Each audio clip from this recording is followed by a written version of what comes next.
O seminário 30 anos sem censura, a Constituição de 1988 e a liberdade de imprensa, promovido pelo Conselho Nacional de Justiça, reúne jornalistas e advogados para debater a importância da liberdade de expressão. O evento está sendo realizado no Supremo Tribunal Federal. E quem acompanha tudo e tem os detalhes é a repórter Evne Araújo. Olá, Evne, boa tarde. Oi, Rafaela, boa tarde. Olha, esse debate ele foi estimulado por um levantamento feito pelo Conselho Nacional de Justiça sobre processos envolvendo veículos de comunicação. Para se ter uma ideia, de acordo com as entidades aí que representam os mais diversos meios de comunicação, tramitam no judiciário cerca de 2.500 processos nesse sentido. Quem fez a abertura desse seminário foi a presidente do Supremo Tribunal Federal e do CNJ, ministra Carmen Lúcia. Nomes importantes do judiciário e dos meios de comunicação também participaram desse debate. Vamos ver mais agora na reportagem. No discurso que abriu o seminário, a ministra Carmen Lúcia, presidente do Supremo e do CNJ, lembrou que uma imprensa livre é a garantia de um país democrático e que a Constituição Federal de 1988, como marco da liberdade de expressão, continua sendo a melhor referência para a manutenção deste direito. A mudança desses 30 anos de vigência da Constituição é significativa. Talvez há 40 anos atrás fosse impossível se cogitar de um encontro como esse.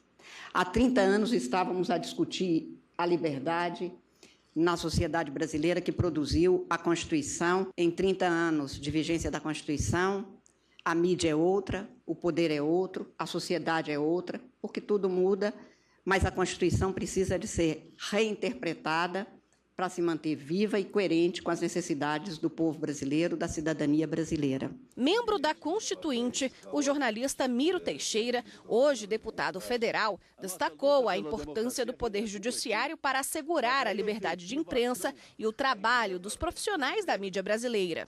A nossa luta pela democracia vem das ruas, sim, mas a efetivação dos resultados se dá no Poder Judiciário, se dá no TSE no momento das eleições e se dá no Supremo Tribunal Federal para que se reconheça realmente o que estava escrito na Constituição sobre a liberdade de imprensa. Segundo o levantamento do Departamento de Pesquisas Judiciárias do CNJ, quase 70% dos processos contra veículos de comunicação tramitam na Justiça Estadual, 25% na Justiça Eleitoral.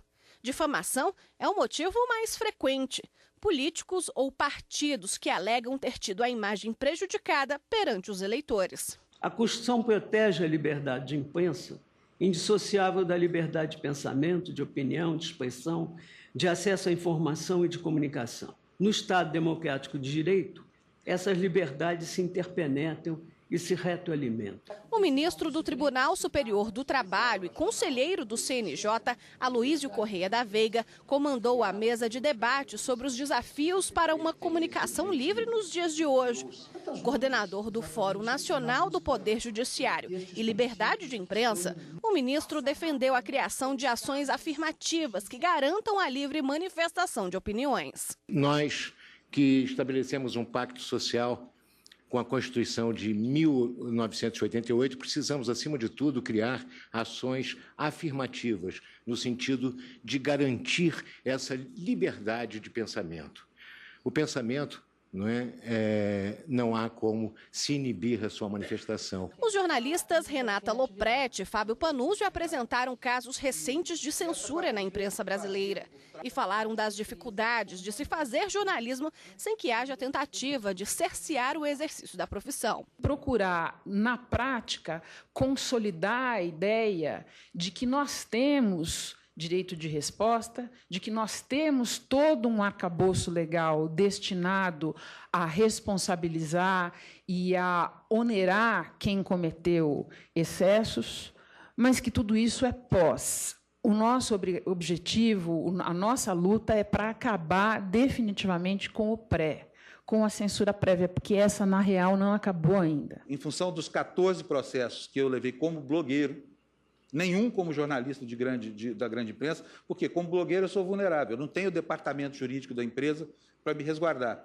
E é aí que as pessoas vêm contra a gente. Fui absolvido em quase todos. Não fui absolvido dos que não terminaram ainda. Mas isso custou praticamente todo o pequeno patrimônio que eu consegui amealhar como jornalista, porque tem que pagar o advogado, as custas, a passagem aérea para prestar o depoimento, e isso custa caríssimo. E para falar mais sobre a liberdade de imprensa, a gente continua com o presidente do Conselho Federal da Ordem dos Advogados do Brasil, Cláudio Lamáquia. Bem-vindo ao Jornal da Justiça. Quando a gente fala de liberdade de expressão, a gente fala aí de 30 anos de Constituição, mas ainda tem muita coisa a ser vencida, né, presidente? Sem dúvida, mas temos que destacar exatamente isso, né? São 30 anos sem censura, 30 anos de Constituição Federal, 30 anos de plenitude do direito à livre expressão, à livre manifestação e à liberdade de imprensa, né? Claro que nós temos muito ainda a construir, mas me parece que isto se faz a partir exatamente de seminários como este, a partir deste debate e, acima de tudo, da conscientização da sociedade brasileira, de que é pilar de sustentação de uma democracia exatamente nós termos a liberdade de expressão e a liberdade de imprensa. É fundamental para que todos nós possamos aprender a escutar os dois lados, para que possamos conviver com as diferenças, para que possamos opinar e efetivamente ouvirmos aquilo que muitas vezes não fecha com as nossas ideias. Portanto, liberdade, este é o ponto fundamental, e notadamente quando se fala em liberdade de expressão, quando se fala em liberdade de imprensa. Quando a gente vive num momento muito expressivo da internet, dos blogs, daquela mídia autônoma mesmo, que as pessoas fazem por elas mesmas, e muito se fala sobre fake news, né? Essa é uma grande preocupação hoje, quando a gente fala de liberdade de imprensa. Eu tenho manifestado exatamente esta preocupação em nome da OAB, né, e principalmente em respeito à nossa democracia, né? As fake news hoje são uma realidade e nós precisamos encontrar meios de combatermos a notícia falsa.